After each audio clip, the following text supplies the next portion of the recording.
It was a common Tuesday in March of 2023, when my life took a turn I could never have imagined. The morning sun entered timidly through the window of my small kitchen, while I counted the coins I had collected during the week to buy my medications. $67.43. That was all I had until the next retirement payment. My routine for years had always been the same. Wake up at 6 in the morning, have weak coffee accompanied by dry toast, check if there were any overdue bills in the growing pile of correspondence, and then go out to handle the few matters that a 70-year-old lady has to resolve in a small town like Bakersfield. On that specific day, I needed to go to the pharmacy on Truxton Avenue to get my medications. But before that, my old '95 Buick needed gasoline. That's how I stopped at Mahmoud Station, an Arab gentleman of about 60 years who had become one of the few people I maintained regular conversations with. Mahmoud had been the owner of the small station on Elm Street for more than 20 years, and knew practically all the neighborhood residents. He always had a kind word and a warm smile, even for a lonely widow like me. "Good morning, Mrs. Dolores," he shouted from the counter when he saw me getting out of the car. "How are you feeling today?" "Fine, Mahmoud. Thanks for asking," I replied, forcing a smile. The truth was I wasn't fine. The back pains had worsened during the night, and worry about the bills hadn't let me sleep properly for weeks. While I filled the car with gas, Mahmoud came to me with that animated way I already knew well. "Mrs. Dolores, you need to try your luck today. The Mega Millions prize is at $400 million. $400 million! Can you imagine?" I laughed, shaking my head. "Mahmoud, you know I don't believe in those things. Lottery is for people who have money left over to throw away." "But it's only $2, Mrs. Dolores. $2 that could change your entire life." He gestured with his hands, as he always did when he was excited. "Look, I'll make you a proposal. If you don't win anything, I'll return the money." "I'm serious." I looked at him with suspicion. "Mahmoud, you can't do that. How will you profit from your business if you keep returning money?" "Oh, Mrs. Dolores, you worry too much about everything. I'm sure today is your day. You know why? Because I dreamed of my mother last night. May God have her in His glory. And she always appears in my dreams when something good is going to happen." I sighed, looking at the last $2 in my wallet. Those were $2 I had set aside to buy bread at the end of the day. But something in Mahmoud's sincere insistence touched me. Maybe it was loneliness speaking louder, or maybe it was the fact that it had been a long time since someone had shown such genuine interest in me. "All right, Mahmoud. But I choose the numbers." His eyes shone like a child's. "Of course. You choose whatever numbers you want." I took the card and stared at those numbers for a few seconds. How do you choose numbers that could change a life? I decided to use important dates. 23 of April, wedding anniversary with Harold. 15 of June, my birthday. And 8, the day Harold departed. The other two numbers I chose randomly. 42 and 56. 5, 15, 23, 42, 56. I murmured, handing the card to Mahmoud. "And the mega ball? Let me see. How about 11? 11 is a lucky number in my culture," he said, quickly filling out the ticket. While the machine processed my bet, I felt a strange mixture of regret and expectation. $2 I couldn't afford to lose, invested in a probability of 1 in 300 million. But when Mahmoud handed me the ticket with a radiant smile, I carefully stored it in my wallet, along with the few dollars I had left. "Don't forget to check the numbers tomorrow night, Mrs. Dolores. I have a very strong feeling about this. I left the station thinking about that man's sweet naivety. In 45 years of marriage, Harold and I had never spent a single penny on games or bets. He always said that hard work was the only lottery worth betting on. Driving toward the pharmacy, I wondered what he would think about my small extravagance. The pharmacy was more crowded than normal, and I had to wait at almost an hour to be served. When I finally got my medications, the pharmacist, A young man who couldn't have been more than 25 years old informed me that the total value was $85, $18 more than I had available. Sorry, ma'am, but the prices went up last week. Her health plan only covers 60% of this medication, he explained with a genuinely concerned expression. I felt my face heat up with shame. There I was, a 70-year-old woman, without enough money to buy her own medications. No problem. I'll come back next week when I receive my retirement. Ma'am, you need these medications, especially this one for diabetes, the pharmacist said, lowering his voice. Look, I'll do something. I'll pay the difference from my own pocket, and you pay me when you can, okay? Tears burned my eyes. The kindness of that young stranger contrasted painfully with the indifference I had encountered in so many other places. I can't accept that, dear. Of course you can. My grandmother also takes these medications, and I know how important they are. He was already processing the payment. My name is Derek, and if you need anything, you come back here, okay? I left the pharmacy with the medications and a heavy heart. Kindness still existed in the world, but why did I need to depend on it? Where was my dignity? At 70 years old, I should be enjoying my last years with tranquility, not counting coins to buy medications. The rest of the day passed slowly. I made simple tea for lunch, along with some crackers left over from the previous week. In the afternoon, I tried to distract myself watching a television program, but my thoughts kept returning to my financial situation. The electricity bill had been overdue for 2 weeks, and I knew it would soon be cut off if I didn't find a way to pay it. When night fell, I remembered the lottery ticket. I turned on the television to the local channel that broadcast the Mega Millions drawing, and waited. At 8 o'clock sharp, a smiling presenter appeared on the screen. Good evening. It's time for the Mega Millions drawing, which today accumulates to an impressive $400 million. I took my ticket and a pen to write down the numbers. My heart was beating a little stronger than normal, but I tried to keep expectations low. The first number drawn is 5. I looked at my ticket. 5. I had a 5. The second number is 15. My hand began to tremble slightly. 15. I had 15 too. Third number, 23. It can't be. 23 was my wedding anniversary day. I felt my breathing accelerate. Fourth number, 56. Now my heart was racing. 4 matching numbers. I had never gotten even 3 matching numbers in my life. Fifth and last number, 42. The pen fell from my hand. 5 numbers. All 5 main numbers were correct, but the mega ball was still missing. And now, the mega ball. Number 11. The world stopped. I looked at the ticket, then at the television, then at the ticket again. All the numbers. Absolutely all the numbers were correct. I took my glasses and checked once more. Letter by letter, number by number. 15, 23, 42, 56. Mega ball. 11. That was exactly what was on my ticket. I got up from the armchair so quickly that I felt dizzy. My mind was completely blank. $400 million. 400 million. I sat down again, breathing deeply. It had to be a mistake. These things didn't happen to people like me. I called the number that appeared at the bottom of the ticket, but it was too late. It only worked during business hours. I couldn't sleep a minute that night.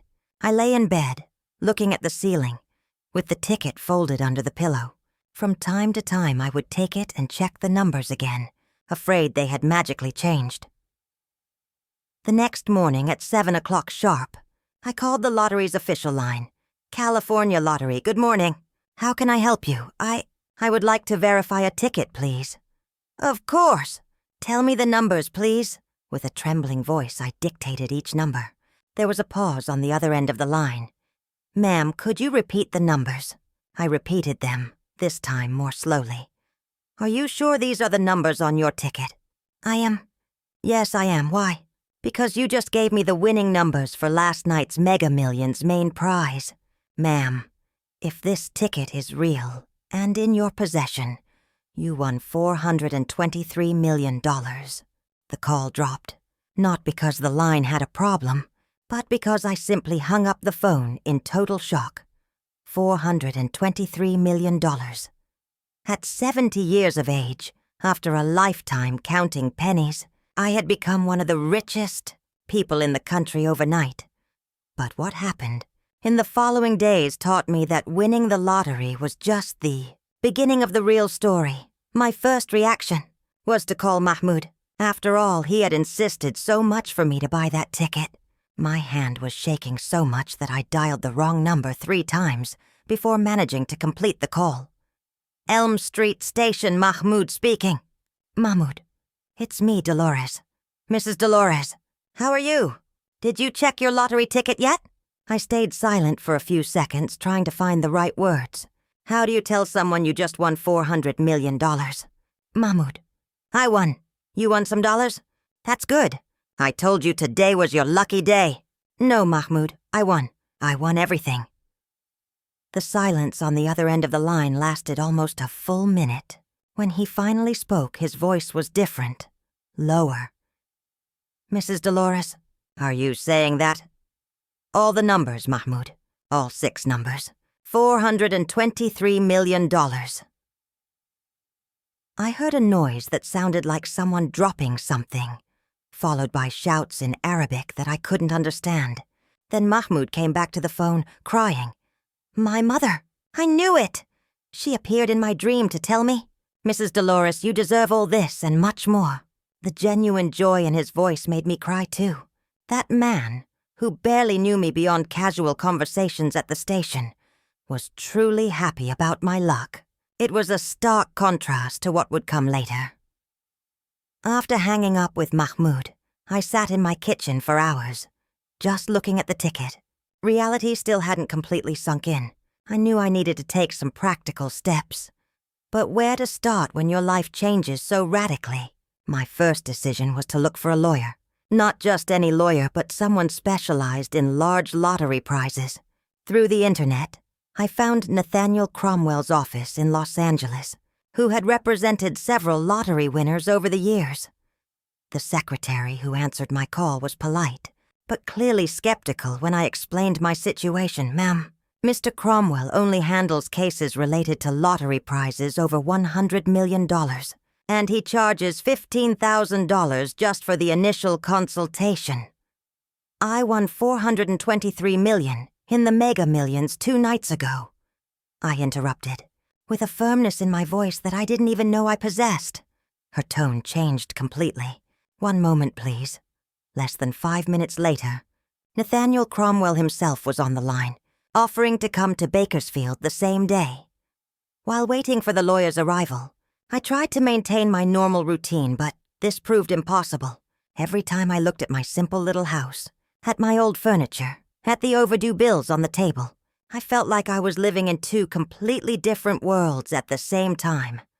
Around 2 in the afternoon, a black Mercedes stopped in front of my house.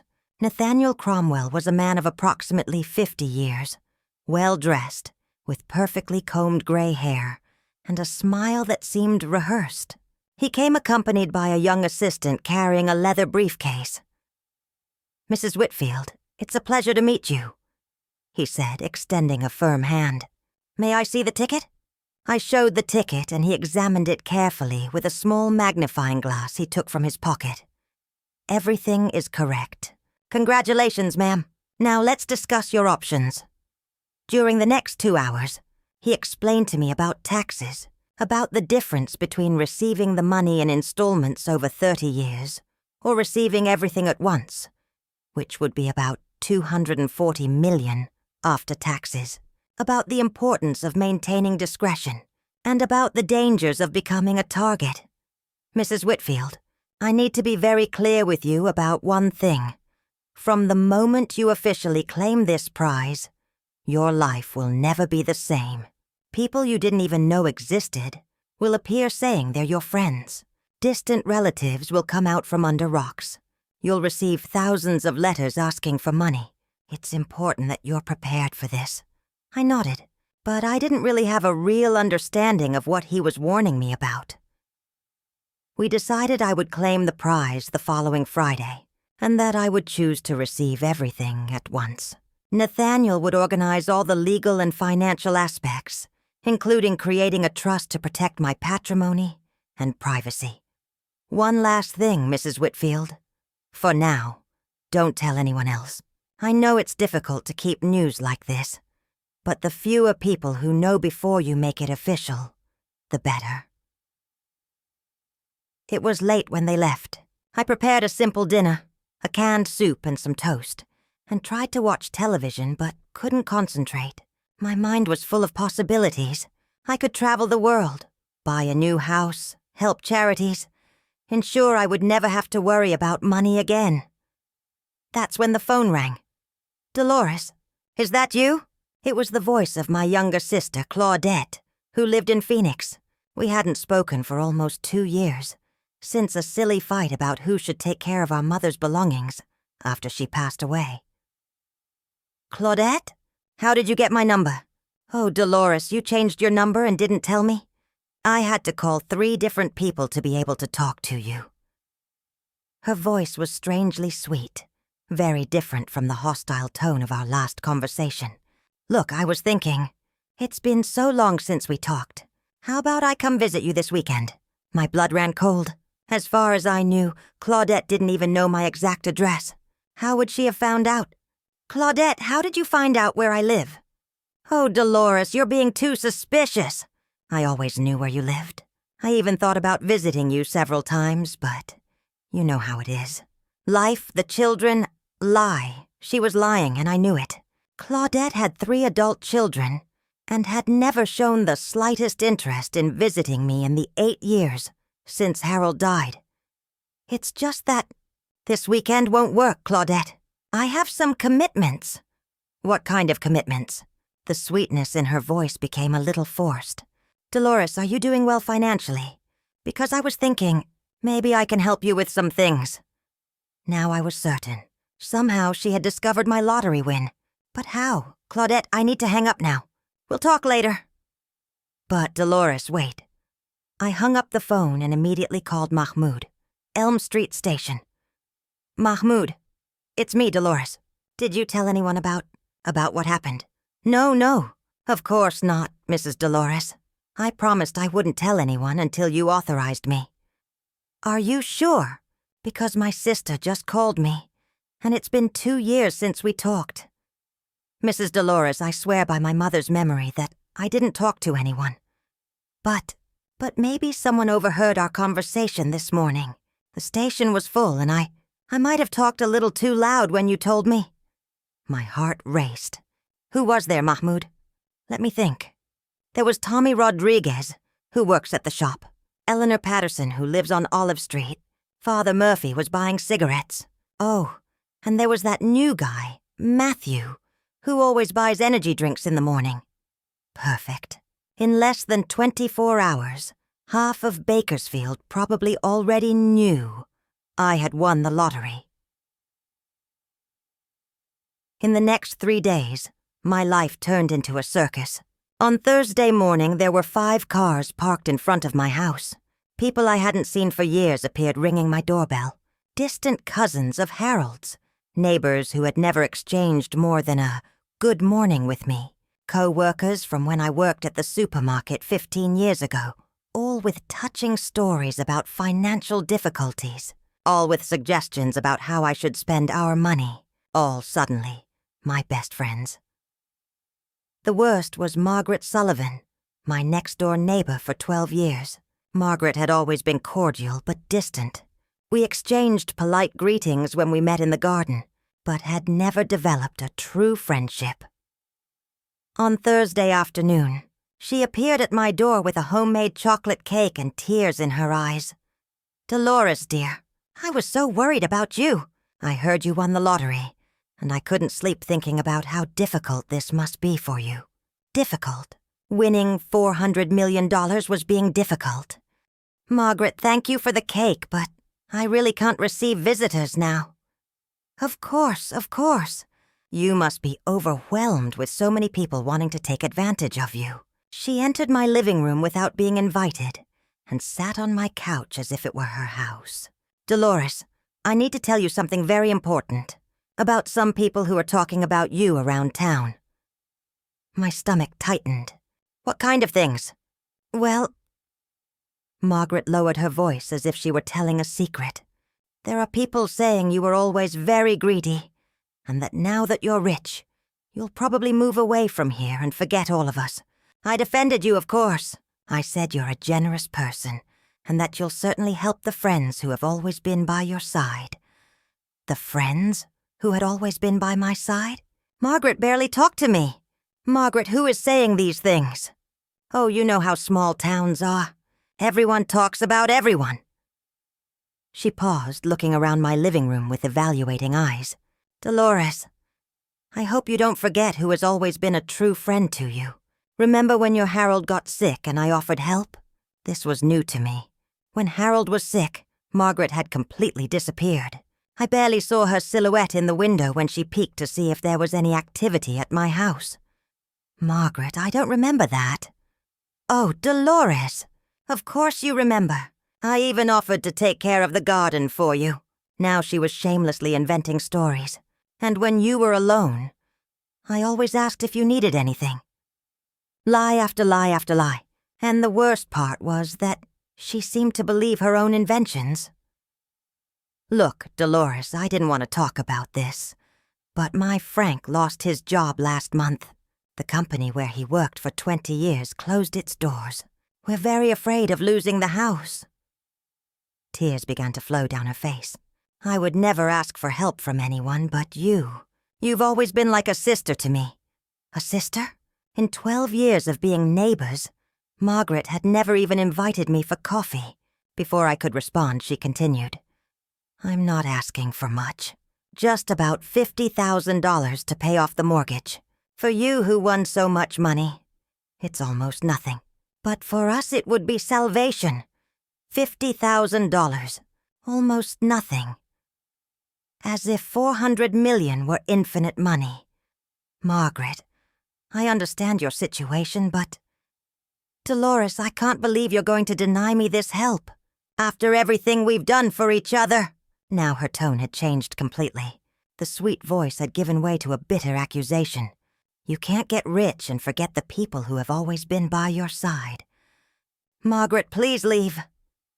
She looked at me as if I had physically attacked her. "I always knew you were selfish, Dolores. I always knew. Now you're showing your true face." She left, slamming the door, taking her chocolate cake with her. That night, while I was lying down thinking about the events of the last few days, I realized something that made me deeply sad. The money was revealing the true character of the people around me, and most of them weren't passing the test. On Friday, accompanied by Nathaniel Cromwell and a small security team, I headed to the California Lottery office in Sacramento to make my victory official. They had arranged for me to enter through the back, avoiding the journalists who were already gathering at the main entrance. The process was simpler than I had imagined.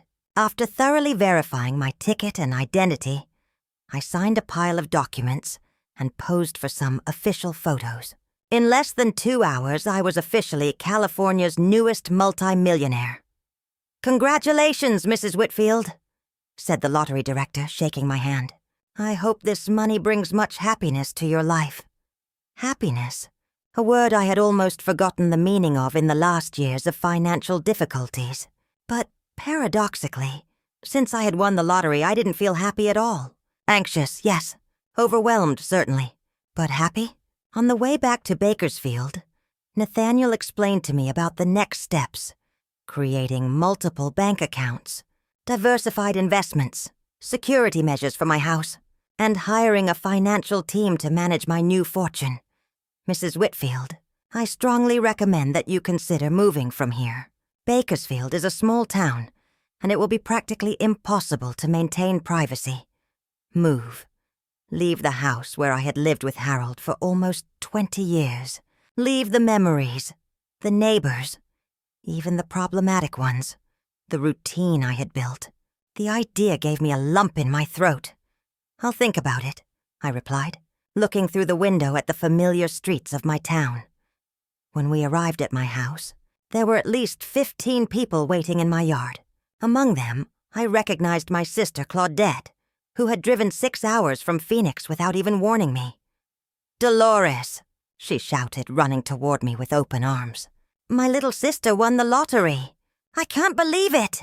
She hugged me as if we were the best friends in the world, while the cell phone cameras around captured every moment. "Claudette, what are you doing here?" I couldn't not be here on the most important day of my sister's life. She held my hand tightly. "Dolores, we have so much to talk about. So many plans to make. Plans involving my money, no doubt. With the help of the security team, I managed to get into the house, but Claudette followed me. Dolores, you can't imagine how proud I am of you. Finally, justice was done, after so many years of suffering." "Claudette, why didn't you call me in the last 2 years?" She paused for a second, as if not expecting the question. "Oh, Dolores, you know how it is. We fight over silly things, but family is family, right? You told me I was a loser, and that Harold was the only good thing that had ever happened in my life. I was going through a difficult phase at the time. Things with James weren't going well. James was her 3rd husband. But that's past. Now we can be a united family again." During the next hours, Claudette told me about all the financial problems she and the children were facing. The oldest son needed money to start a business. The middle daughter was having difficulties paying for college. The youngest wanted to buy a house. Dolores, I calculated everything properly. With $500,000, I can solve all the family's problems. For you who has so much money, it's a small amount. But for us, it would be a miracle. $500,000. A small amount. Claudette, I need time to process all this. Of course. But Dolores, you need to understand that family comes first. We are your blood. When everyone abandons you, we'll be here. Abandon? Would the people who had appeared out of nowhere wanting money abandon me when I said no? That night, after Claudette finally went to sleep at the hotel because, obviously, she had decided to stay a few days to help me with the transition, I received a call that changed everything. "Mrs. Dolores, this is Derek, from the pharmacy. Do you remember me?" Derek, the young pharmacist who had paid for my medications out of his own pocket. Derek, of course I remember. "How are you?" "I'm fine, thank you." "Mrs. Dolores, I called because, well, I heard you won the lottery." My heart tightened. "Another person coming to ask for money?" "It's true, Derek."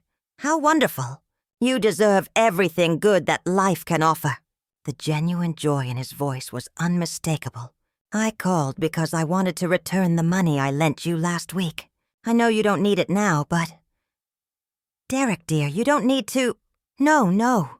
I did that because you needed it, not expecting anything in return. Now that you're well, I want my money back so I can help other people who are in need." Tears began to flow down my face. Here was a 25-year-old young man teaching a 70-year-old woman the true meaning of generosity. "Derek, can you come here tomorrow? I'd like to get to know you better." "Of course, Mrs. Dolores, but only if you promise you won't try to give me money. I earn well at the pharmacy, I don't need help." After hanging up, I sat in silence for a long time. Derek didn't want anything from me, except to return the money he had lent when I needed it. Compared to Claudette, Margaret, and all the others who had appeared asking for money, Derek shone like a diamond among broken glass. On Saturday morning, I woke up with a mental clarity I hadn't felt in days. I knew exactly what I wanted to do with my life and my money. First, I called Nathaniel and asked him to accelerate the address change. I would buy a house in San Francisco, far from Bakersfield and from all the people who had suddenly discovered our eternal friendship. Second, I created a list of people who had been genuinely good to me before knowing about the money. Mahmoud was at the top of the list, followed by Derek. There were few people, but they were real people. Third, I decided to establish a foundation to help elderly people in difficult financial situations. I knew exactly how it felt not to have enough money to buy medications, and I wanted no other elderly person to go through that. When I told Claudette about my plans, her reaction was exactly what I expected. Dolores, have you gone crazy? You're going to give money to strangers and forget your own family? Claudette, you're not my family. Family doesn't disappear for 2 years and then appear asking for $500,000. How can you talk to me like that? I'm your sister. No, you're someone who shares my genes, but who never cared about me when I had nothing to offer. She left my house screaming that I was ungrateful, and that I would regret treating her that way. I didn't regret it for a second. 6 months after winning the lottery, I was living in a beautiful house in Pacific Heights, San Francisco, overlooking the bay. The house had 5 bedrooms, 3 bathrooms, a huge library, and a garden where I cultivated roses, something I had always dreamed of doing but never had space for. My routine had changed completely. Every morning I woke up without worrying about bills. I had breakfast on a sunny balcony, reading newspapers that were delivered to my door. Twice a week I visited the headquarters of my foundation, which had already helped more than 200 elderly people with medications and medical care. Mahmoud had moved to San Francisco, too. I used part of my money to buy a gas station franchise for him, and now he owned 3 establishments in the city. He insisted on paying everything back, even though I said it was a gift. Mrs. Dolores, you already gave me the greatest wealth in the world. You believed in me when no one believed. Now I want to achieve my success with my own work. Derek had also moved to San Francisco. He had finished his postgraduate degree in pharmacy and now worked as pharmaceutical director of my foundation, ensuring that medications reached people who really needed them. One Sunday morning, I was in my garden when the intercom rang. It was Margaret, my former neighbor from Bakersfield. Dolores, it's me, Margaret. Can I come up?